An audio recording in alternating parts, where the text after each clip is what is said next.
পুড়ে কয়লা হয়ে পড়ে আছে কোটি টাকার এক্সকেভেটর। অথচ মাত্র কয়েকদিন আগেই উৎসবমুখর পরিবেশে শুরু হয়েছিল এই বড় পিলাকখাল খননের কাজ।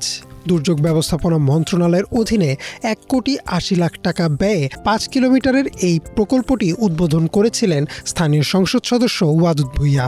কিন্তু শুরুর 24 ঘন্টা পার হতেই মধ্যরাতে আগুনে থমকে গেছে পুরো প্রকল্প। আমাদের কাজ করতে অসুবিধা হচ্ছে, আমাদের এসকে মেশিনটা পুরাই গেছে, আবার নতুন করে একটা লাগবে আমাদের। এখন আমাদের কাজ করতে সমস্যা হচ্ছে, কষ্ট হচ্ছে। নতুন স্কোয়ার দিলে আমরা কাজ করতে সুবিধা হইব। আমাদের খাল কাটার স্কোয়ারটা পুঁতে ফেলাইছে টাকার জন্য ভিতর ভাটি, এখন আমরা কাজ করতে পারতেছি না। 43 দিনের এই কর্মসূচিতে দৈনিক 500 টাকা মজুরিতে কাজ করছিলেন 416 জন শ্রমিক, যার মধ্যে 210 জন পাহাড়ি এবং 206 জন বাঙালি।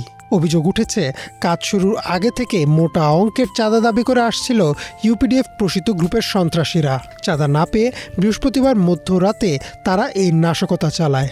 ফলে অনিশ্চয়তায় পড়েছে হতদরিদ্র শ্রমিকদের 21,500 টাকা পাওয়ার স্বপ্ন।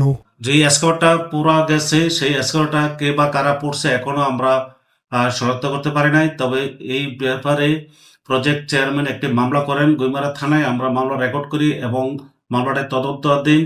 যে মোবাইল নাম্বারে প্রজেক্ট চেয়ারম্যান তাদের কাছে চাঁদা দাবি করছে, তাদের আইডেন্টিফাই করার জন্য আমরা সিডিআর সংগ্রহ করতেছি। এদিকে পাহাড়ের বুকে এমন চাঁদাবাজি ও সহিংসতাকে উন্নয়নের প্রধান অন্তরায় মনে করছেন স্থানীয় সুশীল সমাজ। চাঁদাবাজরা যখন এই ধরনের ঘটনায় যুক্ত হয়েছে, সার্বিকভাবে এটির প্রভাব পড়েছে এই খনন কাজে নিয়োজিত শ্রমিকদের উপর। সার্বিকভাবে এখন এই উন্নয়ন কাজ ব্যাহত হওয়ার একটি সম্ভাবনা সামনে এসে দাঁড়িয়েছে। কোথাও যদি কোনো অপরাধীরা এখানে বাধা দিতে আসে বা কোনো সমস্যা তৈরি করে, সেক্ষেত্রে আমরা আইনসঙ্গতভাবে ব্যবস্থা গ্রহণ করব।